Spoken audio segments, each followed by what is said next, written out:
Magalí Montes, bienvenida al primer capítulo de Máximo Esfuerzo. ¿Cómo estás? Muchas gracias. Feliz de estar acá, de compartir esta nueva tarea. Y bueno, vamos a hablar un poquito de nutrición, de entrenamiento, y allá vamos. Allá vamos con todo. La idea, como habíamos hablado antes, es hablar un poquito de temas de la dieta de moda, trabajar un poquito también con el tema de la salud, el rendimiento, la estética, que a veces parece que es todo lo mismo, a veces un alimento que puede servir mucho para un objetivo no puede ser para el otro, cuándo es más adecuado, cuándo es más inadecuado, y bueno, cuestiones que responden a tu conocimiento. Así que primero, para conocerte un poquito más, contanos un poquito de vos, cómo fue que empezaste a estudiar nutrición, cómo te empezaste a dedicar a esto. Bueno, siempre me presento que soy, perdón con la expresión, muy culo inquieto, muy activa. Toda la vida siempre estuve en movimiento. Desde muy chiquita mi deporte fue la natación y con el paso de los años, por distintas responsabilidades, tuve que dejar de nadar y como no me podía quedar quieta, me puse las zapatillas y empecé a correr. Soy de Salta, vine a Buenos Aires ya hace muchos años a estudiar. Vine a estudiar medicina, también por cosas de la vida, fue un proyecto que no seguí adelante y empecé a estudiar educación física, me recibí como profe y con el paso del tiempo veía que algo más me faltaba como para cerrar un poco el círculo. Y ahí fue que decidí estudiar nutrición y hoy en día combino un poco de todo, un poco de profe, un poco de la parte de nutrición. Sigo haciendo actividad física, así que como que estoy relacionada al deporte, creo que en 100%. ¿Y cómo fue que vos te recibiste de profe? Sí. ¿Y qué fue lo que generó esa inquietud por empezar por nutrición? Sentía que algo faltaba. Siempre me gustó mucho la cuestión alimentaria, me gustó mucho conocer de los alimentos, comer sano. En mi familia siempre se comió bastante sano también, entonces era como un empujoncito. Y siempre creo que dentro del profe, cuando queremos estudiar algo, es como, bueno, o el camino hacia la nutrición, que está también muy relacionada con el deporte, o el camino hacia la kinesiología, sí, que está más relacionada a la rehabilitación. Y pensando un poco hacia dónde ir, bueno, me llamaba mucho la atención de la cuestión alimentaria, y dije, bueno, vamos a intentarlo. Y en la parte deportiva, me has dicho, empezaste con natación, después empezaste con running, sí. ¿Y ahora cómo es tu Bueno, actividad? Hasta los 20 años hice natación competitiva, más que nada por falta de tiempos. En ese momento tenía que estudiar, trabajar, un par de cosas, y encontré que a partir del running era ponerse las zapatillas y salir media hora, 40 minutos cerca de casa, lo resolvía el tema del entrenamiento. Resultaba más práctico por ahí. Exactamente, sí, total. Y después me fui enganchando, y hoy en día sigo corriendo. En estos 12 años que, digamos, pasé por la parte del running y que sigo corriendo, hice carreras de calle, carreras de aventura, ultramaratones, carreras en la montaña de 50, 70, 100 kilómetros, que parecen una locura. Un montón. Un montón. 22 horas corriendo sin parar, que alguien diría cómo uno lo logra, pero creo que eso también nos forma como profesionales. Y hoy en día, si llega algún paciente de repente que quiere correr una ultramaratón, desde la experiencia uno también puede como dar recomendaciones para que al otro no le pase lo que uno vivió de repente, o que bueno, pueda desarrollar o mejorar su rendimiento en todas esas situaciones. Sí, como profesional creo que es muy importante esa parte. Por ahí a veces, sin desmerecer la parte de lo académico, de lo teórico, que es importantísimo, no es lo mismo si vos lo viviste en carne propia, sí. Desde ya como lo comentabas, ¿no? Pero hay errores que tuviste, cuestiones que te das cuenta solamente en la práctica, sí. Que no está en ningún libro, eso lo tenés que vivir. Sí, eso creo que es clave. La vivencia y lo que uno puede transmitir desde adentro es mucho más válido que capaz lo que dicen en sí los libros. Que no desmerezco lo de los libros, ni hablar, ¿no? Claro. La formación siempre es importante, pero que vaya con una combinación de las dos cosas suma un montón. Sí, que es un recurso válido, sí. que lo podés implementar en el consultorio, pero que no esté falto de la experiencia, que es importantísima. Y en cuanto a tu labor como nutricionista, ¿lo estás llevando más que nada por la parte deportiva, de nutrición deportiva, o más en general? Sí, te diría que hoy un 70-80% de los pacientes del consultorio vienen por cuestiones de nutrición y deporte. Una pequeñita parte consulta, obviamente, quizá por las cuestiones más de actualidad como sobrepeso, hipertensión, colesterol, etcétera. Pero no quita que una persona que haga deporte también pueda tener alguna patología, entonces es como una combinación en general, porque de repente un paciente que viene y busca rendimiento y capaz tiene que bajar de peso, o de repente vemos en el laboratorio que hay alguna cosa que nos hace ruido y también tenemos que trabajar desde ese lado como profesional de la salud, digamos, no siempre ver solo el rendimiento, porque creo que el primer escalón es pensar en la persona y su salud ahora y a largo plazo. Y después podemos trabajar en base al rendimiento, a la estética, a lo que la persona venga a buscar, ¿no es cierto? Pero hoy en día trabajo mucho en el consultorio y un poquito sigo trabajando como profe para llenar el alma. Está muy bueno. Y aprovecho el pie que me diste, porque a veces se considera, o por ahí hoy en el mundo de las redes sociales, que es todo cortito y en 30 segundos hay que mandar un mensaje de alimento que es bueno o malo. Y a ver, creo que en el mundo del entrenamiento yo también lo vivo con mis alumnos. A veces no se trata de algo bueno o malo, sino cuando algo es adecuado o inadecuado según el objetivo que tengas. Entonces, a grandes rasgos, una nutrición orientada a la salud o al rendimiento o a la estética, ¿qué diferencia tendría? Bueno, como todo, yo creo que hay que encontrar el equilibrio, ¿sí?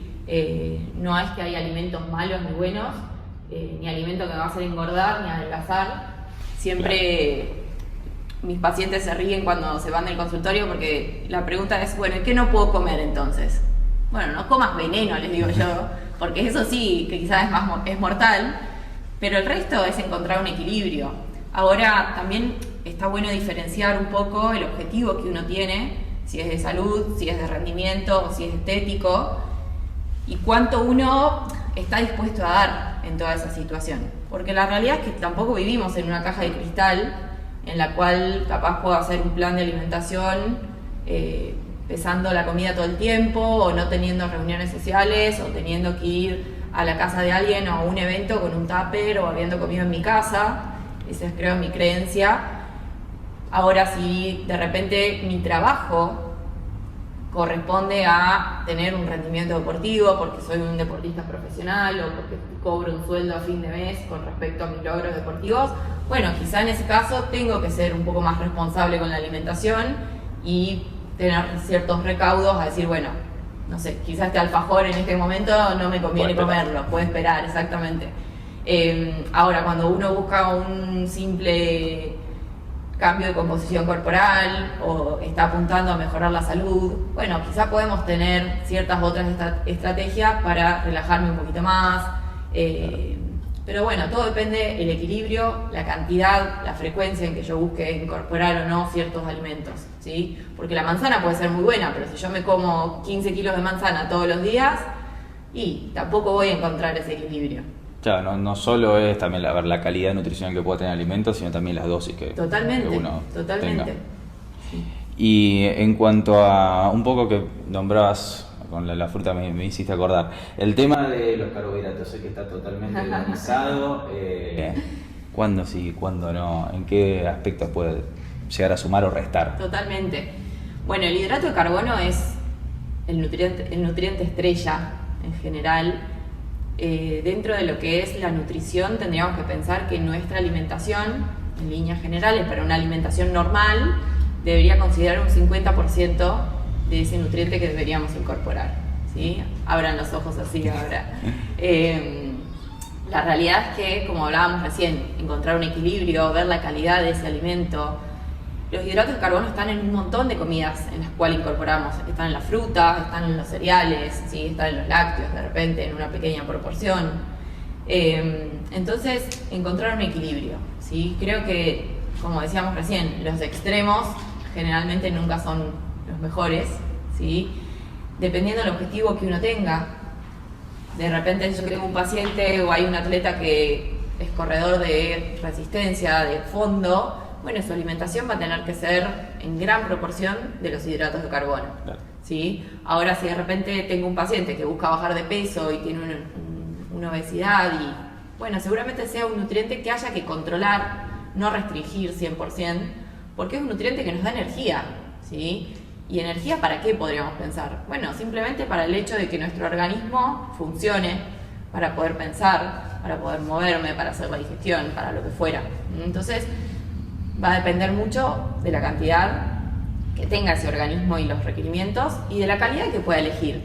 Quizá de repente, no sé, unas golosinas, unas gomitas, unos caramelos es muy diferente a un arroz integral, algo que tenga fibra, a una fruta que tenga agua, vitaminas, minerales, ¿sí? Entonces, bueno, encontrar un poco un equilibrio entre la elección que hacemos y la calidad de ese alimento.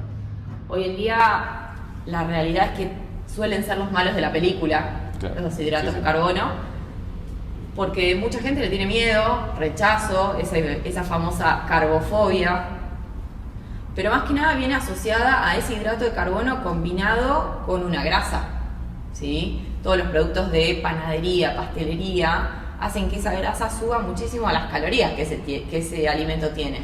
Entonces, la pobre legumbre no tiene culpa de la obesidad del mundo, sino quizá más es una medialuna, un alfajor, otra cosa que sea como mucho más calórica.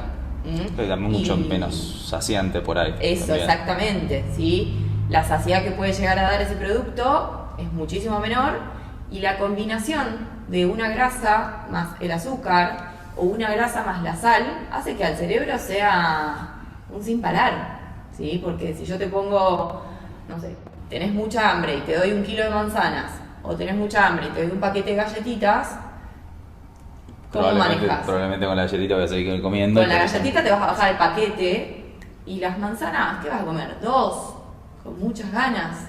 Entonces ahí también está esa diferencia. Y esta demonización que hay de los carbohidratos, corregime si no es así, también fue como una cierta moda que fue variando, porque había una época también donde las proteínas eran un peligro, que los riñones, o que las grasas, que el colesterol y demás. ¿Eso también se dio de esa manera con los demás macronutrientes? Sí, sin duda. Bueno, las proteínas tenían como esa mala fama de hacer mal al riñón, las grasas ni hablar, ¿sí? Entonces creo que viene todo en relación a, bueno, cuánto comemos, cuánto elegimos, qué calidad, ¿sí? Porque bueno, las proteínas tienen también esa combinación de venir aferradas mucho a las grasas, entonces todo exceso, como en todo en esta vida, no es bueno. Lo mismo pasa con los entrenamientos, si yo me paso de ese límite que va a tener, digamos, mi organismo para poder tolerar bien, y voy a lesionarme, ¿sí? O voy a tener alguna cuestión que no sea favorable. Sí, es justamente esta cuestión de equilibrio que hablábamos antes, el tema de lograr un estímulo efectivo, si estamos hablando del entrenamiento, o la dosis justa, ya sea en cuestiones calóricas o demás, para la nutrición. Y en cuanto al entrenamiento, un poquito más específico, una dieta que vaya apuntada hacia el rendimiento físico, ¿qué cuestiones debería tener? Más allá de que la especialidad deportiva obviamente va a tener eso que ver, iba ¿no? a decir, lo más importante siempre es evaluar qué tipo de actividad física está haciendo la persona, ¿sí? Si hace un deporte de resistencia, bueno, voy a tener que pensar en que esa persona va a necesitar más energía, ¿sí? Porque de repente quizás está corriendo 4, 5, 6 horas, está entrenando un Ironman, ¿sí? Que capaz le ocupa 15 horas de volumen de entrenamiento semanal, por lo menos. Entonces, en pacientes en los cuales se dediquen a deportes de resistencia, y el nutriente estrella va a ser el carbohidrato, ¿sí? Tanto antes, durante y después. Entonces lo voy a tener que considerar en gran parte de su alimentación. De repente, si la persona entrena la fuerza, que utiliza en mayor proporción otro sistema energético, bueno, voy a tener que pensar, sí, en el aporte de hidratos de carbono, pero quizá en una proporción un poquito más chica, pero también voy a tener que pensar en el aporte de las proteínas, ¿sí? Para la producción, digamos, de esa masa muscular, o el desarrollo, mejor dicho, de esa masa muscular, pero también en la reparación posterior al ejercicio, que seguramente haya más fibras rotas o mucho más tejido que esté comprometido, ¿sí? Para la recuperación. Exactamente, ¿sí? Entonces, dentro de las cuestiones teóricas, de repente para deportes de resistencia, los hidratos de carbono los vamos a pensar por kilo de peso, ¿sí? De esa persona, pero también por las horas de entrenamiento. Y las proteínas en deporte de resistencia suelen ser mucho menores, ¿sí? Quizá pensamos en 1,2 gramos a 1,5 gramos por kilo de peso para proteínas, pero quizá en deportes de fuerza esas proteínas son un poco más en cantidad, ¿sí? Quizá van desde 1,6 a 2 a 2,5 gramos por kilo de peso, obviamente dependiendo de la persona, dependiendo del rendimiento, dependiendo del objetivo. Sí, incluso la etapa del entrenamiento. Ni Una hablar. pretemporada es una cosa, una semana antes de competir es otra, y eso Sin puede duda, ir variando. sí, eso también. Habías mencionado el tema de la ingesta antes, durante y después del entrenamiento. Antes de entrenar, ¿es lo mismo si la ingesta va a ser media hora antes de entrenar, si va a ser una hora antes? ¿Cómo más o menos podemos empezar a pensar esa comida pre-entrenamiento? Bien. Bueno, la comida antes de entrenar va a depender mucho del tiempo que yo tenga, ¿sí? Si yo tengo más tiempo, voy a poder incorporar primero más volumen de comida, ¿sí? Porque justamente voy a tener más tiempo para poder digerirla. Y la conformación de ese plato va a poder tener, o va a tener, mejor dicho, ciertas características a que si yo tengo menos tiempo, ¿sí? Con esto me refiero a, si yo tengo mucho tiempo, puedo incorporar hidrato de carbono complejo, ¿sí? Podría llegar a incorporar alguna proteína de fácil digestión, como un queso, como un huevo, como algo de pollo, ¿sí? Si yo tengo 4 horas, de repente puedo comer, no sé, un arroz con pollo, un sándwich, ¿sí? Un yogur con cereales, por ejemplo, para una merienda. Ahora, si el tiempo es más cortito, si tengo 1 hora o media hora, voy a tener que pensar en alimentos los cuales sean de mucha más fácil digestión, y el volumen de esa comida también va a tener que ser menor, ¿sí? Ejemplos, podría pensar, si tengo muy poquito tiempo, en una bebida deportiva. Paso por un kiosco, me compro una bebida deportiva, un turrón, alguna barrita de cereal, ¿sí? Que son productos de energía muy rápida, de digestión muy rápida y que me resuelven. Ahora, si estoy en mi casa, puedo pensar en una tostada con mermelada, con dulce de membrillo, por ejemplo. Quizá ahí voy a tratar de evitar la fibra, todos los productos integrales. Voy a tratar de evitar las proteínas. A lo sumo, si yo me conozco y sé que tengo una muy buena digestión, puedo llegar a incorporar un poquito de clara de huevo, cocida, por supuesto. Alguna fruta, ¿sí? Algún puñado de pasas de uva, algunos dátiles que están tan de moda, ¿sí? Pero principalmente va a depender, como decía recién, del tiempo, el volumen de comida y la fibra, sobre todo. La cuestión importante sería que uno tenga disponible esa energía de, obviamente, la última ingesta que sin duda terminó, y no estar, obviamente, en media digestión mientras estás entrenando. La realidad es que el antes no es solo la última comida antes de entrenar, ¿sí? Lo importante, sino, bueno, es planificar todo el día cómo va a ser mi alimentación, o, bueno, la comida de la noche anterior también a veces importa, porque muchas veces las personas entrenan muy temprano a la mañana, y mucha gente suele ir en ayunas, que también es como una pregunta de si sirve o no sirve entrenar en ayunas. Pero bueno, la realidad es que somos un historial. Nuestro cuerpo no es solo la última comida antes de entrenar, sino como, bueno, cómo me fue todo mi día de ayer, ¿sí? Si yo tuve un día muy complicado con el trabajo, me olvidé de comer, estuve con muchos problemas, no estuve en mi casa y solo le voy a dar importancia a la última comida de entrenar, bueno, seguramente ese rendimiento no sea lo mejor, pero por un montón de cosas que pasaron antes, ¿sí? Claro. De todas formas, siempre es importante en esa situación antes de entrenar el carbohidrato, y creo que la hidratación también es fundamental en toda esa situación. Sí, más ahora por ahí con el tema del clima, cuando más temperatura hay, totalmente. Varía un poco el tema de la hidratación. Justamente el tema del agua, que yo trabajo mucho con deportes de resistencia, siempre insisto que es el único nutriente que nuestro cuerpo no puede obtener de ningún lado, salvo exterior, ¿sí? Si yo no comí bien, no comí ese hidrato de carbono, no hice una ingesta durante el entrenamiento porque mi entrenamiento fue muy largo, mi organismo de alguna manera va a poder sacar energía de algún lado, claro. ¿sí? Bueno, capaz rompe algo de tejido, oxida algo de grasas, lo que fuera.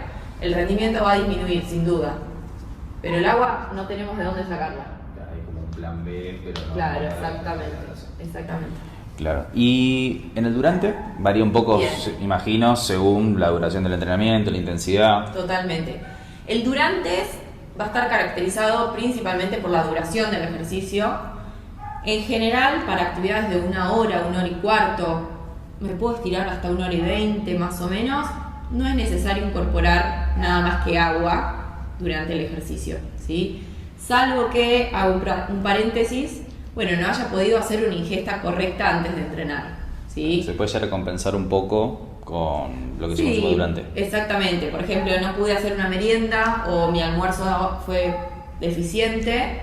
Bueno, podría llegar a pensar en incorporar una bebida deportiva o una fruta durante el ejercicio si no es tan largo, ¿sí?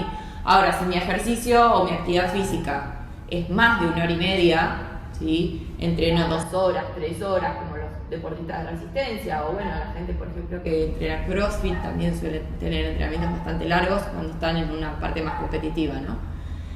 Bueno, es importante cargar de nafta el cuerpo, pasar por la estación de servicio. Siempre explico que somos como un auto, ¿sí? Si nos queremos ir de viaje, necesitamos cargar energía. Y esa energía, como decíamos recién, viene en forma de hidrato de carbono. No hay otra. También, por un lado, porque se digieren más fácil y nos dan energía rápida. Ejemplos, podríamos pensar, bueno, bebida deportiva, para no decir, digamos, ningún tipo de marca. Podemos hacer algún tipo de bebida deportiva casera, con un poco de jugo de limón o de naranja, agua y azúcar, y poniéndole un poquitito de sal. Pasas de uva, los geles energéticos que se utilizan mucho en deportes de resistencia, porque sobre todo son prácticos, ¿sí? Alguna barrita de cereal, alguna fruta, bomboncitos de membrillo, por ejemplo, son todas opciones que se utilizan mucho en el durante, sobre todo porque no van a generar malestar gastrointestinal. Y estas tomas, digamos, de comida durante el ejercicio, bueno, dentro de la teoría hay cuestiones que están como pautadas, ¿sí? Si la actividad física dura hasta 2 horas, tendríamos que incorporar 30 gramos de hidratos de carbono. Si la actividad dura entre 2 horas y 3 horas, tendríamos que incorporar 60 gramos de hidrato de carbono por hora. Y si la actividad dura más de 3 horas, tendríamos que pensar de incorporar al menos 90 gramos de hidratos de carbono por hora. La realidad es que estos valores suenan muy grandes, ¿sí? La teoría es muy bonita, pero llevarlo a la práctica es bastante complicado también. Además, ¿sí? Por ahí un deporte de resistencia que estás en acción y por ahí no es durante la Exactamente. actividad. Primero que hay que llevarlo con uno, ¿sí? Y también hay que generar, y es un tema que se habla mucho, el entrenamiento del intestino, ¿sí? Porque hay que tolerar también esas cantidades de hidrato de carbono en movimiento cuando el flujo de sangre está más hacia los músculos y no hacia los órganos. Suena, ¿sí? Entonces la tolerancia gastrointestinal que puede haber comiendo 90 gramos de hidrato de carbono por hora suele ser bastante difícil, ¿sí? Por eso lleva tiempo generar una adaptación, como todo, ¿no? Como el entrenamiento para llegar a ciertos pesos o lo que fuera. Y también se va viendo qué es lo que mejor el deportista puede tolerar. Porque quizá vos tolerás 50 y yo tolero 65. La individualidad y ahí es clave. Súper importante eso, trabajarlo. Y como siempre, habrá días que estamos mejor y podemos tolerar mejor. Y habrá días que, no sé, estamos mal de la panza o hace mucho calor o hay mucha humedad. Y todos esos cambios se sienten, ¿sí? Entonces, creo que también aprender a conocerse con qué uno funciona mejor o con qué situaciones uno funciona mejor es clave, sobre todo en deportes de resistencia que las actividades suelen ser muy largas. Claro, por eso te da mucho menos margen a equivocarte.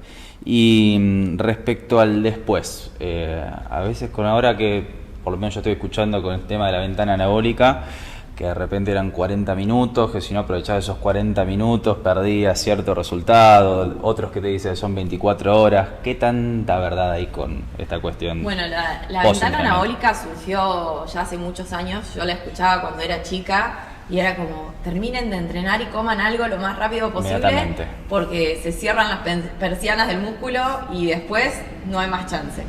Eso fue cambiando realmente con los años, pero también creo que es importante, como la palabra que usamos más en nutrición y que vas a escuchar repetitivamente es el depende, ¿sí? De un montón de cosas.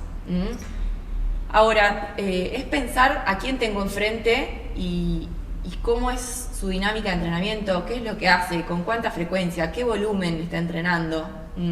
Porque no va a ser lo mismo una persona que entrene 3 veces por semana que entrena lunes, miércoles y viernes, y que entre cada sesión de entrenamiento tiene más de 24 horas, hasta 48 horas te diría, hasta la próxima sesión, y en el medio tiene un montón de comidas para poder volver a recuperar ese glucógeno, por ejemplo, muscular, ¿sí?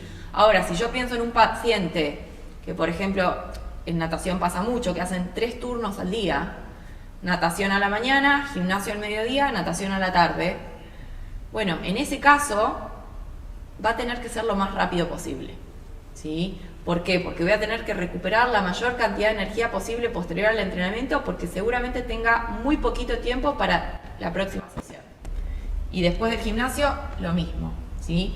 Entonces va a ser un gran depende de la situación de la persona que yo tengo enfrente, ¿sí? La realidad es que muscularmente no es que hay algo que se cierra y no puede volver a entrar nunca más, ¿sí? Pero va a depender mucho de cómo sea la situación de entrenamiento de esa persona. Y es ahí también cuando surge, bueno, ¿necesito un suplemento, por ejemplo? Claro. Bueno, quizá en una persona sí, porque de repente un polvo recuperador va a ser necesario por la practicidad también, ¿sí? Sale de la pileta, mezcla la botellita, la toma y empieza a recuperar, empieza a tomar energía rápido. Y quizá en otra persona lo podemos pensar con alimentación, ¿sí? Lo más importante que tendríamos que pensar después del entrenamiento es 2 ladrillos: el de los hidratos de carbono y el de las proteínas, ¿sí? Que en conjunto estas 2 cosas se potencian y favorecen aún más la recuperación muscular. ¿Combinados funcionan mejor que Sí, si...? exactamente. ¿Por una cuestión de digestión o...? No, o sea, se sabe que muscularmente el hidrato de carbono, cuando viene combinado justamente con una proteína, ayuda aún más a la recuperación si solo consumo proteínas, claro. ¿sí? Por eso, si uno mira qué son los polvos recuperadores, esos famosos recoveries, bueno, tienen una buena fuente de proteína, que en general es suero de leche, pero también tiene un gran porcentaje de hidratos de carbono, que suele ser maltodextrina, que es un hidrato de carbono de fácil digestión, ¿sí? Que se absorbe muy rápido. Ahora, este recovery, bueno, quizá no es necesario para todo el mundo, ¿sí?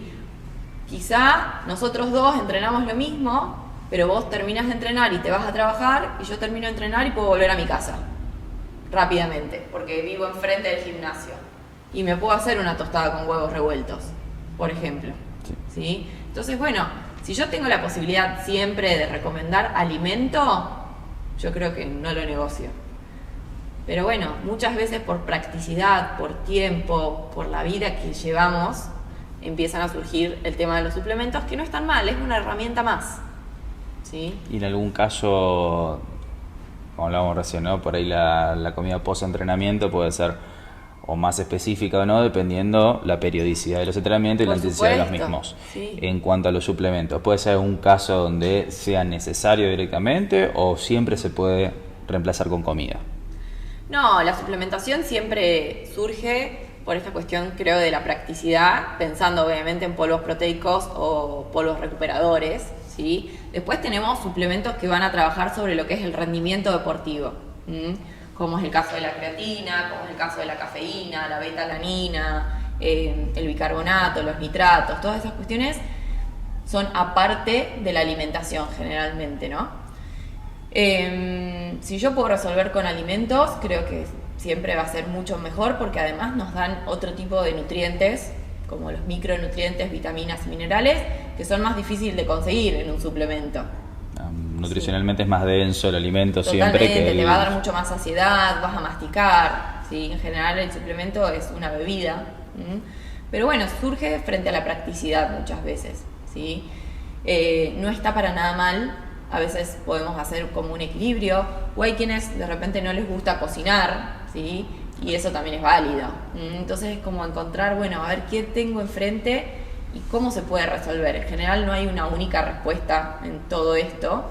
El depende que veníamos es el gran hablando. Depende, y como decíamos recién, la situación en la que se encuentra esa persona, capaz se va de vacaciones o se va a otro país y no conoce cómo es la cultura de la alimentación, o qué posibilidades va a tener de cocinar o de tener alimento a disposición, y bueno, esas cosas nos resuelven muchas veces.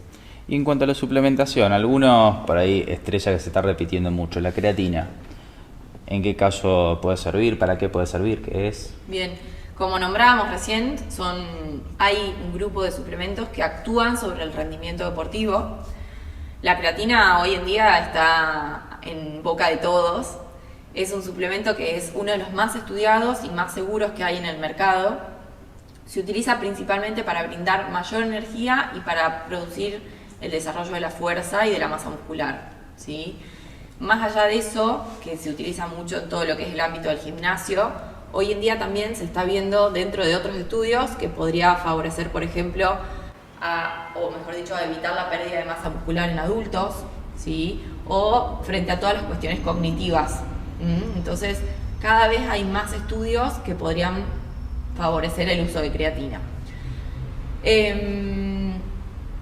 Ya excede ya desde el rendimiento y ya te empieza a tener en otros ámbitos, cuestiones de salud sí, también. Sí, sin duda. Frente a recomendar o no, creo, un suplemento, hay una pirámide que se utiliza muchísimo en lo que es nutrición y ubica en la base de la pirámide la alimentación, ¿sí? Y en la punta, los suplementos. Entonces, frente a una persona que quiere consumir un suplemento, yo como profesional tengo que mirar qué es lo que está haciendo en el día a día, ¿sí? Y primero corregir, si es necesario, esa base sólida.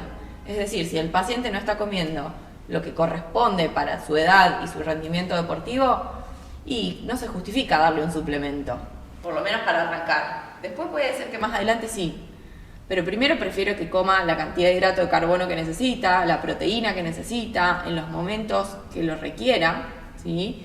Y después podemos pensar en incorporar un suplemento. Hoy en día, sobre todo los adolescentes, llegan al consultorio y quieren la incorporación de creatina. Yo no les digo que no, pero no es hoy ya, sino quizá un poquitito más adelante. Bueno, corregimos. Variables que sean fundamentales, claro, de verdad, y recién después ir por los factores que por ahí... O chicos que están todavía en crecimiento, de repente quizá no se justifica. Claro. Pero, y sí. Eso respecto de la creatina. El magnesio también, por lo menos yo lo estoy escuchando por todos lados, imagino que vos también. El magnesio empezó a tener una moda muy fuerte. La realidad es que hay muchos tipos de magnesios, ¿sí? Y cada uno de los magnesios cumple ciertas funciones diferentes. En general, los magnesios comerciales, que voy a la farmacia y agarro el suplemento, no suele tener, digamos, como un efecto en sí en el organismo tan importante para la recuperación muscular o para el descanso, para los calambres, ¿sí? No está mal el consumo, pero creo que lo más importante es dosarlo, ¿sí? Es decir, hacer un análisis de sangre y ver si realmente nuestro organismo necesita magnesio o no. Suplementar con el déficit que haya, si es que hay. Si es que hubiera. La realidad es que si yo tengo una alimentación variada, de colores, de alimentos, generalmente no suele haber déficit de magnesio, ¿sí? Pero bueno, son modas que aparecen, podemos decir, por el marketing o porque, bueno, van surgiendo, lo mismo como el miedo a las proteínas, a los hidratos, claro, a lo que fuera, y son cosas que, bueno, van apareciendo. Lo importante creo que es tener el conocimiento y decir, bueno, ¿esto me sirve o no me sirve? La realidad es que tomar magnesio muchas veces suele ser un buen placebo. Entonces, bueno, la persona se empieza a sentir mejor, sea magnesio o cualquier otro suplemento, ¿no? A veces de venta libre, que no me vaya a generar ninguna toxicidad en mi organismo. Y bueno, la persona se empieza a sentir mejor, sin darse cuenta, de repente empieza a ordenar su alimentación, empieza a hacer más actividad física y a ser un poco más ordenado, y es como, bueno, una bola de nieve que hace que la persona se empiece a sentir mejor. El equilibrio general de lo que está haciendo, el estilo de vida y demás termina impactando, y por ahí empezó por una cosa, pero todo lo demás, todo lo que cambió fue lo que a lo sumo por ahí mejora un poco el descanso, y eso termina impactando mucho más en su rendimiento o en su bienestar que el suplemento por ahí. Sin duda. Pero bueno, a veces es como la piedrita que uno necesita como para que empiece a rodar el resto, ¿sí? ¿La vitamina D? La vitamina D y la vitamina B12, agrego, también, que son dos perlitas que andan dando vuelta en general. Bueno, esas dos cosas sí son sumamente importantes en el organismo. No siempre hay que suplementarlas, Como decíamos recién, bueno, hay que hacer un laboratorio de sangre y ver cómo estamos con los niveles, ¿sí? La vitamina D es una vitamina que la obtenemos por contacto con el sol, ¿sí? Con la luz del sol, mejor dicho. Sí. La realidad es que en nuestro día a día estamos, por nuestro estilo de vida, adentro, ¿sí? En horario laboral, de 9 a 18, trabajando dentro de una oficina con poco contacto con la luz solar, ¿sí? Para tener un buen desarrollo de la vitamina D, deberíamos estar más o menos 15 minutos con exposición al sol alrededor de los horarios del mediodía, ¿sí? Entonces, acá es donde viene como esa controversia también, porque aparecen los médicos y los dermatólogos a decir, bueno, no tengamos contacto con la luz del sol en horarios del mediodía. Por eso es esa controversia, y en general hoy en día la gran mayoría de la población necesita una suplementación, sobre todo en el invierno, ¿sí? Como para mantener los valores dentro de los parámetros normales. Y la vitamina B12 es una vitamina que se obtiene a través de los alimentos de origen animal, ¿sí? Entonces, sobre todo en población vegetariana o vegana, ¿sí? Vamos a necesitar de incorporar la vitamina B12 a través de una suplementación.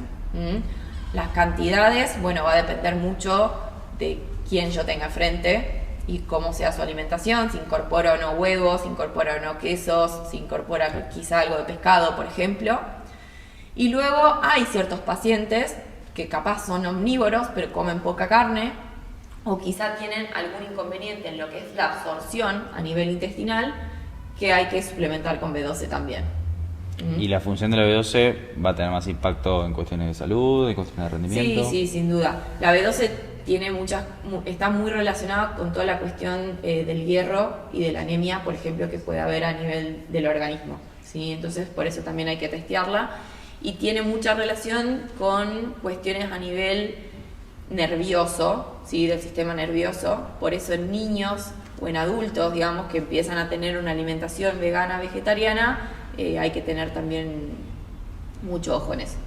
Bien, y siguiendo con la temática del rendimiento más que nada, hay muchos deportes de categoría de peso donde normalmente el atleta tiene un determinado peso corporal y para tener algún tipo de ventaja o mejorar su rendimiento decide bajar de peso para poder lograr esa categoría.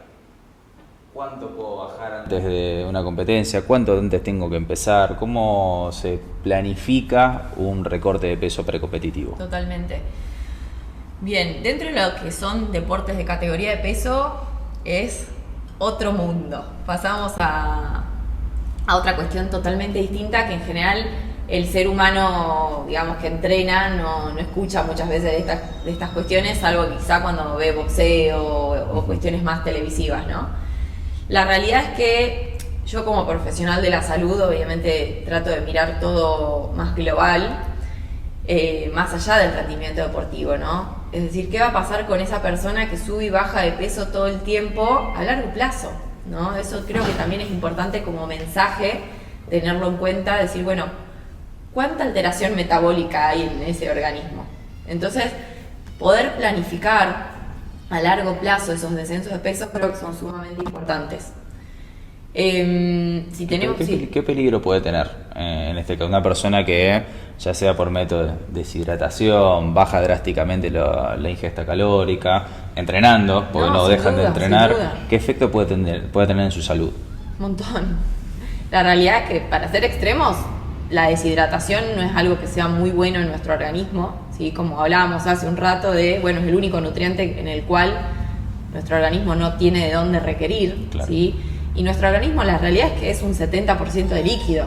Entonces, altera todo el sistema, desde la cuestión cardiovascular, intestinal, muscular, cognitiva, ¿sí? Entonces, la deshidratación sería como, a lo personal, el último método que yo buscaría para que esa persona baje de peso, ¿no es cierto? Sin ser tan extrema, pero esa persona puede llegar a la muerte, siendo muy extremista, digamos, en los recursos que utilice para bajar de peso, ¿no? si tendríamos que pensar en un número, yo del peso de la categoría no estaría mucho más del 3 o el 5% con respecto al peso que uno busca, no sé, 2 o 3 semanas antes por lo menos, ¿sí? Como que tenga poquitos kilos para bajar en el último tiempo y bueno, que la deshidratación sea el último recurso que utilice.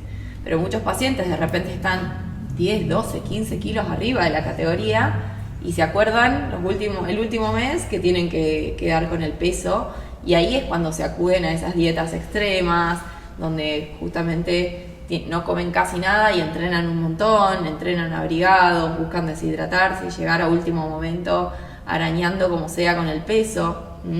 Y después poder estar en estado para poder competir. Claro, por ahí llegan a acceder a esa categoría, pero no llegan a recuperarse para tener un rendimiento. Exactamente, eso creo que es clave también. Entonces, bueno, no jugar con esos extremos que venimos repitiendo todo el tiempo, desde la alimentación o desde el pesaje, ¿no es cierto?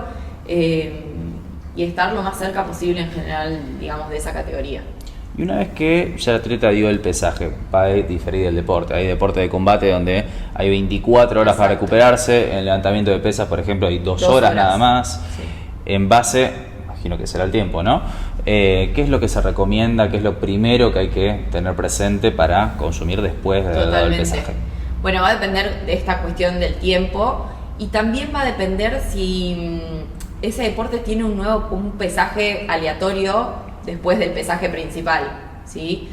En judo, por ejemplo, hay un segundo pesaje aleatorio que no puede diferir tanto, no me acuerdo exactamente el porcentaje, no sé si era el 1% del peso inicial, y justamente esto para que el deportista no juegue con esos extremos, ¿sí? Entonces no vuelven a pesar a todos antes de la competencia, pero quizá te toca a vos y a mí no se sabe a quién le va a tocar, y el deportista no puede haber recuperado de repente 10 kilos de líquido, ¿sí? Y eso se está haciendo cada vez más frecuente en distintos deportes, como para que evitar estos cambios tan bruscos y que no sea, digamos, tan peligroso para el deportista. Protege un poco la salud del deportista. Exactamente. Con respecto a la cuestión alimentaria, posterior al pesaje, bueno, primero empezar con una toma de líquidos, ¿sí? Si hubo gran porcentaje de deshidratación, agua, bebida deportiva, algo que empiece a tener hidrato de carbono simple, ¿sí? Como para que mi organismo empiece a llenar el tanque de nuevo, para empezar a tener un poquito de energía. Y si voy a tener posibilidad de generar una comida, ¿sí? Puedo incorporar algo de arroz, algún fideo, alguna porción de alguna proteína de fácil digestión, ¿sí? Pero el tiempo va a ser clave para poder ver cuánto yo voy a estar frente a la competencia, ¿sí? Y no tener ningún malestar gastrointestinal en ese momento. Bien. Y ya pasando un poco más de lo que es rendimiento deportivo, entrando un poquito más en el tema de la salud. Ahora que también una de las cuestiones, creo que hasta se hace cierto pilar o por lo menos se usa como argumento para recomendar ciertas dietas, el tema de los picos de insulina, que pueden ser dañinos para la salud o no. ¿Qué tanto peligro hay al respecto de todo esto? Bueno, eso viene muy relacionado también con lo que hablábamos al principio del tema de los hidratos de carbono. Sí. Como decíamos recién, depende, ¿sí? La realidad es que nuestro organismo es sano que tenga un pico de insulina, ¿sí? Porque significa que esa hormona está, que funciona y que va a poder agarrar justamente el azúcar que hay dando vuelta de la sangre y meterla al músculo, ¿sí? Ahora, no es algo que haya que tenerle miedo, un pico de insulina no. Si yo no soy una persona que tenga diabetes, digamos que mi organismo funciona correctamente, es algo que sucede, ¿sí? Como algo con algún hidrato de carbono, y mi organismo va a responder justamente liberando insulina, que es una hormona que agarra ese hidrato de carbono y lo mete adentro del músculo, ¿sí? Ahora, si yo tengo una patología como la diabetes o un síndrome metabólico en el cual esa insulina en general o no está o no funciona bien, bueno, ahí voy a tener que tener ciertos recaudos con la alimentación, ¿sí? Esto no quiere decir, lo aclaro por las dudas, que no tenga que comer hidrato de carbono, ¿sí? Quizá esa incorporación de hidratos de carbono tenga que ser diferente, tenga que venir con más fibra, tenga que venir acompañado de proteína. pero no es que hay que eliminarlos completamente porque lo que decíamos hace un rato, es nuestra energía, ¿sí? La realidad es que hay muchas teorías, hay quienes le tienen fobia a esta cuestión de la insulina, pero creo que hay que bajar a la teoría, a la fisiología o a la fisiopatología y ver para qué se utiliza, ¿sí? Hay teorías que hablan que justamente estos picos de insulina me van a evitar o me van a inhibir la pérdida de peso. Yo no creo que sea así realmente, ¿sí? Como decíamos hace un rato, encontrar un equilibrio. La realidad es que tampoco voy a promover una alimentación que esté llena de hidratos de carbono simples, ¿sí? Voy a favorecer una alimentación que tenga hidratos de carbono complejos, con fibra, combinados con proteínas, ¿sí? Eso es como encontrar un poco el equilibrio y una alimentación saludable. Sí, más la individualización que tenga para cada persona, como hablaba al principio. Un atleta que va a hacer un Ironman seguramente va a requerir una cantidad de carbohidratos que le van a ser beneficiosos, pero ese mismo, un sedentario diabético, seguramente generaría un efecto totalmente negativo. Y probablemente sea la misma dieta, pero pega totalmente distinto en dos individuos que son diferentes justamente. Sí, y quizá una persona con diabetes también puede preparar un Ironman, porque yo he trabajado hace muchos años en un grupo de entrenamiento para personas con diabetes y hemos ido a hacer aventura en la montaña, han corrido carreras de calle, maratones y lo que fuera. Y bueno, son consideraciones que se toman como el antes, el durante y el después, como una persona normal también, ¿sí? Pero bueno, depende un montón de quién tengo enfrente y de qué momento también está en esa persona, ¿sí? Si va a comer algo y se va a sentar a mirar tele en el sillón, o va a comer algo y va a hacer 200 kilómetros de bicicleta, ¿sí? Eso también influye muchísimo en las elecciones que yo pueda hacer. Y ni hablar si esa persona tiene alguna otra patología gastrointestinal, por ejemplo, ¿sí? Porque quizás yo puedo recomendar que el arroz integral es lo mejor que hay, pero quizás esa persona no lo tolera. Que hay que individualizar o tener alguna otra alternativa. Exactamente. Por más saludable que presuntamente sería el... Sin duda. Y en cuanto al colesterol, ahora estoy escuchando mucho que de repente, depende cómo estén los triglicéridos, por ahí puede estar alto. La gran pregunta es ¿cuántos huevos puedo comer? ¿Cuántos huevos después? ¿Cuántos huevos al día se pueden comer? Sí, ¿cuántos huevos peligrosos? Pero por ahí cuántos chocolates peligrosos no hay problema. No se pregunta eso. Sí, eso es verdad. Bueno, el colesterol, nuestro organismo tiene colesterol, sí, de forma natural y saludable. Nuestras células están formadas por moléculas de colesterol. Entonces, la realidad es que, bueno, tengo que tener un cierto control con las grasas que yo consumo en mi día a día, sin duda. Primero que nada porque son calorías que siempre se van bastante arriba y muchas veces tengo que controlar un poquito eso. Y después, controlar la calidad de las grasas que yo incorporo en mi alimentación también es importante. Hay grasas que son de fuentes más de tipo saturadas y después tenemos grasas más poli o insaturadas también en el organismo. Encontrar un equilibrio. No es que no tengo que comer nada, absolutamente nada de colesterol, pero tengo que controlarlo y sobre todo si mi laboratorio en líneas generales suele dar con alguna alteración de lípidos, ¿sí? Hoy en día los alimentos, sí. En cuanto a la relación entre el HDL, el LDL, o el bueno o el malo, como más se suele escuchar, es importante que estén equilibrados, tiene que haber uno más que el otro, ¿cómo funciona eso? Exactamente. Eso, bueno, son moléculas que están en nuestro organismo, el HDL y el LDL, el colesterol bueno y el colesterol malo, que se evalúan a través de un examen de laboratorio, ¿sí? Y está muy relacionado con la alimentación y el estilo de vida que tiene esa persona, si es activo o sedentario. Deberíamos tener justamente mayor proporción de un colesterol bueno y menor proporción de un colesterol malo, ¿sí? Pero todo esto también va en relación a, bueno, el colesterol total que yo tengo y los triglicéridos, no olvidarlos. La realidad es que muchas cuestiones genéticas también están involucradas en esta relación. Entonces, bueno, más allá de que el paciente a veces tenga una buena alimentación y un buen estado físico y sea una persona activa, puede ser que los valores de colesterol o de lípidos en sangre estén alterados, ¿sí? Y tengamos que acudir de repente a la incorporación de una medicación. Creo que lo más importante es mantener una vida activa y en una combinación de entrenamientos aeróbicos como de fuerza, Y por otro lado, mantener una alimentación equilibrada, ¿sí? Controlando principalmente el tema de las grasas saturadas que se encuentran en los lácteos, enteros principalmente, en la calidad de las carnes, ¿sí? Y hoy en día también se habla de la cantidad de azúcares o de hidratos de carbono simples que puede incorporar esa persona en el día a día, que también podrían favorecer al desarrollo de colesterol malo. Y también el tema del alcohol. No es directamente con las grasas, entonces. No solo con las grasas, ¿sí? Alcohol, azúcares y las grasas que no son de tan buena calidad. Así que tener en cuenta como todo ese abanico que podrían influir también, digamos, en el organismo.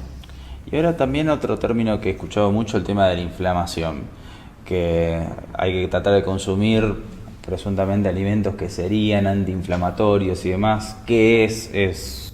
¿Cómo impacta en la salud? Ni hablar. Bueno, hay toda una moda con respecto también a la inflamación. No digo que no esté correcta, digamos, pueden surgir cuestiones en los pacientes con respecto a la inflamación, pero tampoco ponerle cierto grado de temor a algunos alimentos, ¿sí? Porque principalmente está muy relacionado con el tema del azúcar, con el tema de los lácteos, con el tema del gluten, ¿sí? Que andan dando vuelta. Ahora, en pacientes que de repente tienen algunos síntomas como malestar gastrointestinal, dolores de cabeza, dolores articulares, ¿sí? Todas estas dietas quizás antiinflamatorias pueden servir. Y no lo digo que quizás sea para toda la vida, muchas veces son justamente la palabra dieta viene de la situación de un momento de tiempo, ¿sí? De un inicio y de un final, porque no es una alimentación diaria, ¿sí? Entonces todas estas cuestiones, bueno, a veces pueden favorecer que la persona se sienta mejor, justamente que se sienta desinflamada, pero por un momento de tiempo. Muchas veces son muy difíciles de sostener a largo plazo. ¿Son muy restrictivas, por eso sería? Son muy restrictivas, sin duda. Que bueno, hay pacientes que logran encontrar justamente con esto un equilibrio y sentirse mejor, pero la realidad es que no son para todos los pacientes, ¿sí? Porque el gluten, si yo no tengo una celiaquía o no tengo una alergia al gluten o una intolerancia, no tendría por qué eliminarlo de mi alimentación diaria, ¿sí? Lo mismo pasa con el tema de la leche o de la lactosa, ¿sí? No genera, digamos, una inflamación si yo no tengo una sensibilidad a la lactosa o una alergia a la lactosa. Claro, si una característica específica que te lo impida, no tiene por qué ser malo. Que puede ser que cada vez sea más frecuente en el organismo, ¿sí? Pero bueno, hay que detectarlo de alguna manera. Aprovecho esto que dijimos de dieta restrictiva, sí, para hablar un poquito de las dietas de moda, justamente, que hablábamos de por ahí estas temáticas de la insulina y demás. Creo que es la estrella del momento. La dieta keto, ¿para qué sirve? ¿Es para todo el mundo? ¿No es para todo el mundo? ¿Qué puede tener de pro, de contra? Bueno, muchas veces todo lo que son dietas de moda en general, sea la dieta keto, la dieta paleo, la dieta de la luna, la mediterránea, el ayuno intermitente, surgen como una forma para ciertos pacientes que buscan un descenso de peso, ¿sí? Que de alguna u otra manera son dietas restrictivas de ciertos alimentos o de ciertos grupos de alimentos, ¿sí? La realidad es que no es que son mágicas, no es que son mejores ni peores, creo que simplemente es una estrategia más, ¿sí? Que se puede utilizar a simple modo que ese paciente que, por ejemplo, busca bajar de peso, recorte calorías o baje la energía que consume diariamente, ¿sí? Después, cada una de estas dietas va a tener ciertas características. Una dieta keto, 100%, ¿sí? Haciéndola como corresponde de alguna manera, ahí explicamos. Recorta justamente todo el aporte de hidratos de carbono y busca que la persona esté en una situación que se llama de cetosis, ¿sí? Que utiliza la energía, ¿sí? Justamente de las cetonas para obtener ese ATP de alguna manera.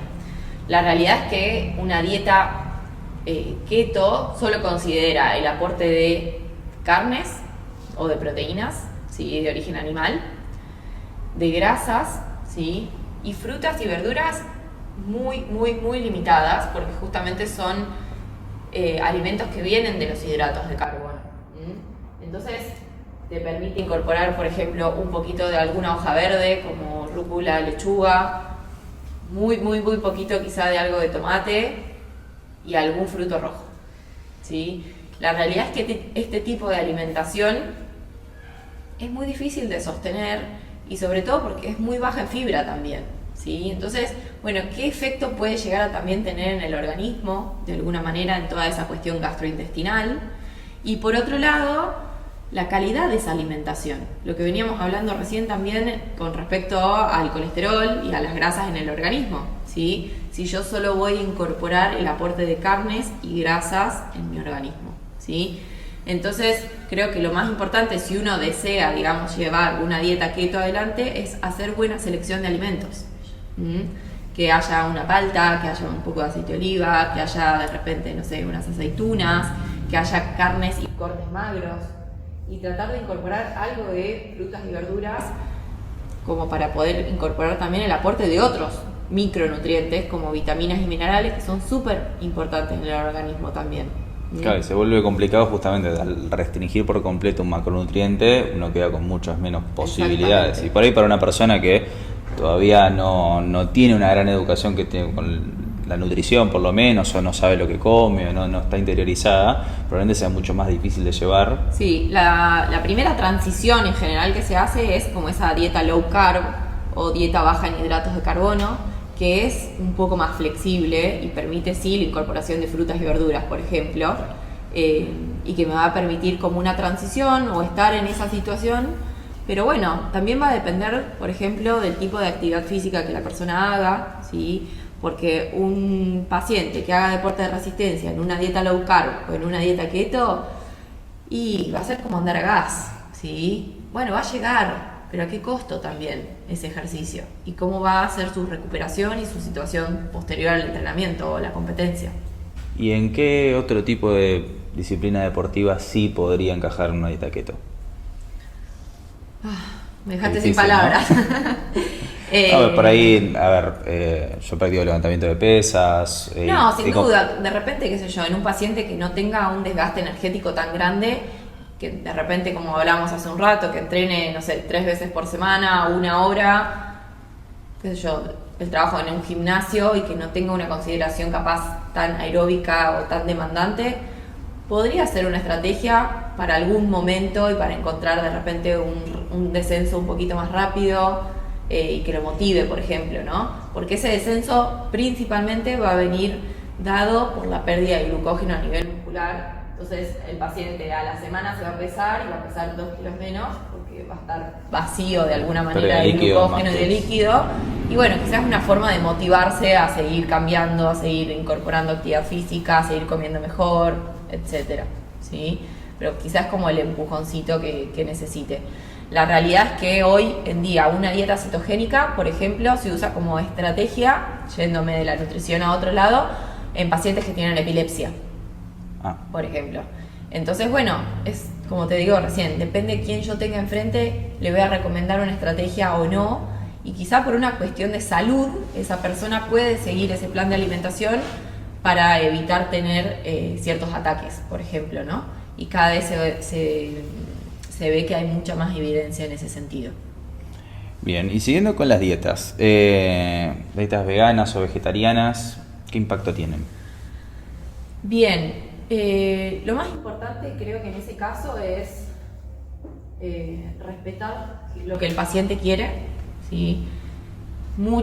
Cada vez está más en auge el tema del vegetariano, del vegano. Lo más importante es llevar una alimentación que esté organizada, que sea adecuada para esa persona, ¿sí? Poder evaluar que no le falte justamente ningún nutriente, poder pensar en la incorporación o no de algún suplemento, ¿sí? Es decir, dependiendo del desgaste energético que esa persona tenga, evaluar las proteínas que pueda llegar a necesitar, que muchas veces a través de una alimentación vegana o vegetariana, no voy a decir que es imposible, pero suele ser un poquitito más difícil. Entonces puede ser que lleguemos a necesitar ahí, por ejemplo, un suplemento de proteínas en polvo, como de suero de leche, o proteínas en polvo de arveja, de soja, de lentejas, que hoy en día están más en auge. Hay productos de mejor calidad y las personas, por ejemplo, veganas, pueden acudir a tomarlos para incorporar más proteínas que no vengan solamente con el aporte de hidratos de carbono en su alimentación, ¿sí? En cuanto a la proteína, es fines nutricionales, ¿no? ¿Es lo mismo que sea de origen animal, de que sea de fuente vegetal? ¿En qué varía? Bueno, ahí dentro de lo que son las proteínas tenemos dos grandes grupos, proteínas que se llaman de alto valor biológico, es decir, que tienen todos los aminoácidos que nuestro organismo necesita, y las que son justamente las de origen animal, ¿sí? Y del otro lado tenemos proteínas de bajo valor biológico, que son proteínas que no son completas. Pero si yo sé cómo combinarlas, voy a obtener una proteína completa. ¿Con qué me refiero con esto? ¿Habrás escuchado alguna vez comer arroz con lentejas? Sí. ¿Sí? Bueno, justamente comer una legumbre más un cereal me va a permitir obtener una proteína compleja, ¿sí? Completa. Hoy en día se sabe... Exactamente, por la complementación de aminoácidos. Hoy en día se sabe que no es necesario incorporarlo en la misma comida, ¿sí? Sino que puedo hacer, por ejemplo, un almuerzo con lentejas y una merienda con una rodaja de pan, y ahí voy a obtener de la misma manera esa complementación de aminoácidos, ¿sí? Porque la realidad es que el aminoácido en sangre está dando vuelta 24 horas en mi organismo por lo menos, ¿sí? Entonces en algún momento se va a encontrar con su hermanito necesario, claro, y se va a complementar, ¿sí? Por eso, como decíamos recién, una dieta vegetariana, una dieta vegana son posibles de llevar a cabo, permiten el desarrollo de rendimiento deportivo, siempre y cuando esté bien programada, ¿sí? De hecho, hace un tiempo salió en Netflix un programa que hablaba justamente del rendimiento de las dietas vegetarianas o veganas en distintos individuos, y había como toda una pelea con respecto a si una dieta omnívora era mejor frente a una dieta vegetariana o no. Creo que lo más importante es, bueno, que esté lo que tenga que estar, porque una dieta omnívora, bueno, puede ser que no tenga la mejor calidad de la alimentación de repente, o que consuma golosinas, o que consuma demasiados azúcares, o que, bueno, la relación que hablábamos con las grasas tampoco sea de la mejor manera. Claro, también la especialidad deportiva que esté practicando, como decíamos, la etapa y un montón de otros factores que determinan que, bueno, a ver, hay deportistas incluso que varían entre una dieta por ahí vegetariana y después sí incorporan proteína de origen animal, y eso lo van variando según el momento del año. Sí, y ya sea con la alimentación que cada uno elija llevar a cabo, creo que cuanto podamos incorporar la mayor variedad de alimentos y nutrientes, mejor va a ser. Claro. Y respecto al ayuno intermitente, que también se escucha mucho hoy en día. Bueno, eso surgió también hace un par de años. Yo recuerdo muy claro que había ganado la selección de básquet y salió una nota hablando con respecto a que toda la selección de básquet hacía ayuno intermitente. Bueno, la realidad de este tipo de deporte, por ejemplo, que salió con respecto al básquet, es que entrenaban después del mediodía y a la tarde. Entonces, por una cuestión de horarios y de descanso, a ellos no les modificaba tanto desayunar un poco más tarde, cenar temprano e ir a entrenar, porque bueno, eran atletas profesionales también, ¿sí? Dedicados 100% para eso, lo podían administrar de esta manera. Exactamente. Y ahí es como que surgió el auge del ayuno intermitente. La realidad es que es una estrategia más, como hablábamos recién. No está ni bien ni mal, simplemente es, bueno, ver a quién le podría favorecer y a quién no, ¿sí? Como todo en esta vida, no son opciones que son para todos. En pacientes, por ejemplo, que tienen malestar gastrointestinal y que necesitan de un descanso, por ejemplo, aumentado de ese intestino, puede ser una buena estrategia.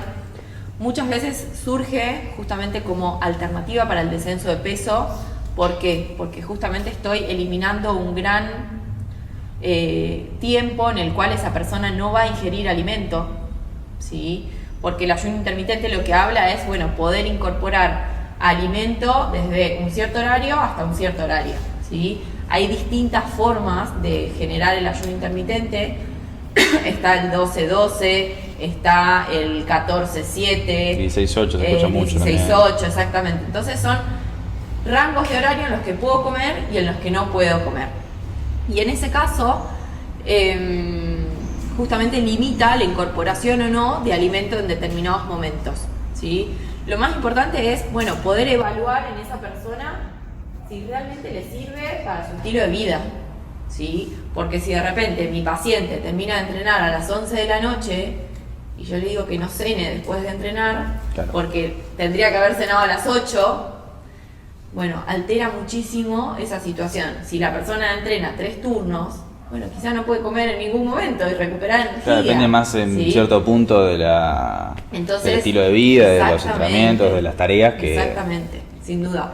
Entonces, bueno, ver quién tengo enfrente, cuál es su estilo de vida, qué objetivo tiene, en qué momento entrena, ¿sí? Son un montón de cosas a tener en cuenta y a pensar si realmente le puede favorecer o no para su rendimiento deportivo, ¿sí? O para el objetivo que tenga. Si de repente es una persona sedentaria, que no tiene tanto gasto de energía, que trabaja desde la casa, que puede organizarse de repente con los horarios, bueno, quizás es una estrategia que sirve justamente para ese descenso de peso y para recortar el tiempo en el cual puede comer, ¿sí? Hay muchos pacientes que, por ejemplo, suelen despertarse a la noche para comer, entonces es una estrategia que a veces mentalmente los ayuda para no levantarse a picotear algo. Claro, pero el beneficio en el descenso de peso tiene más que ver con la restricción de calorías que exacto. Pero lo importante es que también en el rango horario en el cual esa persona puede comer, bueno, no se desbande también, claro, ¿sí? No coma todo lo que no comió en los horarios que tenía prohibido de alguna manera. Claro, y respecto justamente a esto de las calorías y demás, cuando el objetivo tiene que ver con un tema de composición corporal, ¿sí? Primero, la antropometría, ¿qué tanto nos puede servir para esto? Porque tengo entendido que hay una cierta relación entre lo que es el tejido óseo o los kilos de hueso que tiene la persona para saber qué potencial tendría de desarrollo muscular. ¿Cómo funciona? Bien, como para arrancar, la antropometría es un método sí que nos permite utilizar en el consultorio una medición de la composición corporal, ¿sí? Se evalúa justamente cómo es esa masa ósea, cómo son los músculos y cómo es el tejido adiposo de esa persona. Y en relación con eso, poder plantear un objetivo, ¿sí? Ya sea de entrenamiento y de alimentación para generar algún cambio o no, simplemente, ¿sí?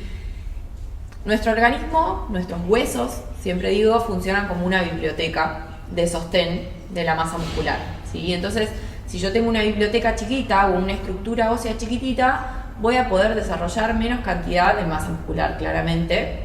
Y si mi estructura es más grande, va a tener justamente la posibilidad de desarrollar más cantidad de músculo. Esta relación se llama IMO o índice músculo óseo y justamente me permite medir la cantidad de músculo frente a mis kilos de hueso, ¿sí? En mujeres, más o menos este número puede llegar a 4,2 kilos de músculo por cada kilo de hueso, y en hombres puede llegar a 5,2 si tiene una genética brillante, y pueden desarrollar un poquitito más de masa muscular, ¿sí? Valores que en general superan estos números, bueno, ya se tiende a pensar en que se está consumiendo algún tipo de hormona de crecimiento, algún anabólico, alguna testosterona, algo fuera de la normalidad, ¿no es cierto? De manera natural esos serán los límites esperables. Exactamente, ¿sí? Justamente la antropometría nos permite evaluar esa composición corporal, ¿sí? Ver cómo estoy de grasa corporal, ver cómo estoy a nivel muscular y tomar una decisión, ¿sí? Es como sacar una foto de ese momento. Bueno, se acuerda ya sea con el Nutri, con el profe, qué dirección le vamos a dar, y a 6 semanas, 8 semanas, bueno, también de acuerdo a la posibilidad del paciente, se vuelve a medir y se van haciendo ajustes o no necesarios de acuerdo al objetivo que esa persona tenga, ¿sí? Que hay 2 caminos en general, 2 caminos muy grandes y muy marcados y muy diferentes en lo que es la nutrición. Por un lado tenemos justamente esa pérdida de tejido adiposo, y por otro lado, el camino contrario, que sería el desarrollo de la masa muscular, ¿sí?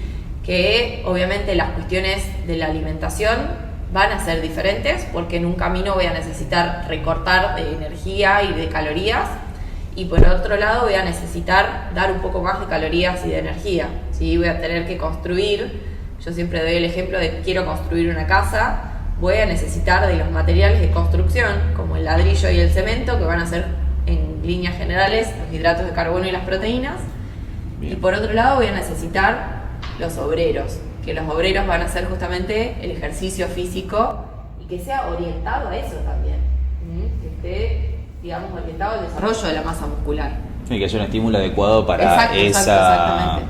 Que vos sabrás mejor que yo, pero justamente que la persona no haga, no sé, 3 series de 25 con 1 kilo, porque capaz no le da ese efecto necesario. Sí, sin la calidad del estímulo adecuada y obviamente la especificidad, ¿no? Exactamente. A ver, porque también de un desarrollo de la fuerza, pero por ahí si una persona quiere un desarrollo muscular en determinada zona, que haya ejercicio para esa zona y demás. Sin duda. Y en cuanto a el otro camino, ¿no? El tema del descenso de tejido graso. ¿Hasta qué porcentaje está dentro de lo posible, dentro de lo saludable, que quizá no es lo mismo, tanto en hombres y en mujeres? Bien, dentro de lo que es la antropometría, ¿sí? Porque difiere mucho de otros métodos, como por ejemplo los métodos de bioimpedancia. Si yo comparo una balanza de bioimpedancia con un método de antropometría, los resultados van a ser distintos, porque las mediciones hablan 2 idiomas diferentes, ¿sí? Eso como para aclararlo. Dentro de lo que son los parámetros, digamos, de normalidad y de salud, principalmente, para hombres lo que corresponde al 20% más o menos de grasa corporal, ¿sí? Y un 50% de masa muscular es un buen número, digamos, para tener en cuenta para un hombre, ¿sí? Y luego para lo que serían mujeres, por lo menos debajo del 30% de grasa, ¿sí? Y un 40% más o menos de lo que sería masa muscular está dentro de los parámetros esperables, también correspondientes a salud, ¿sí?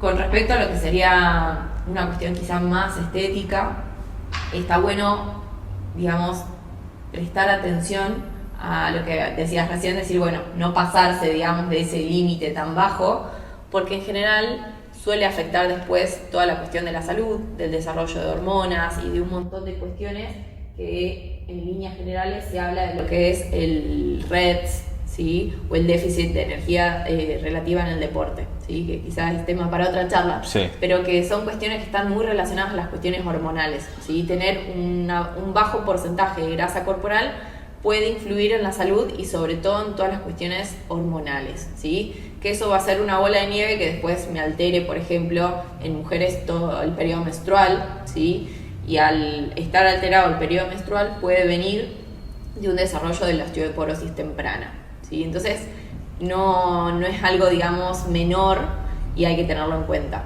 Claro, por ahí algo que pueda ser bueno, por lo menos para la estética, puede resultar ser malo para la salud. Exactamente. Entonces, bueno, ser muy consciente de esas situaciones también y ser conscientes de quién tengo enfrente, porque de repente, bueno, es su trabajo y tendrá que pasar por estas cuestiones estéticas o de rendimiento deportivo y puede que afecte, digamos, el sistema de alguna otra manera, que pasa mucho sobre todo en las gimnastas, que toda la cuestión estética siempre está como muy presente y buscan todo el tiempo estar lo más bajo peso posible, buscan todo el tiempo hacer dietas restrictivas y todas estas cuestiones de salud surgen generalmente.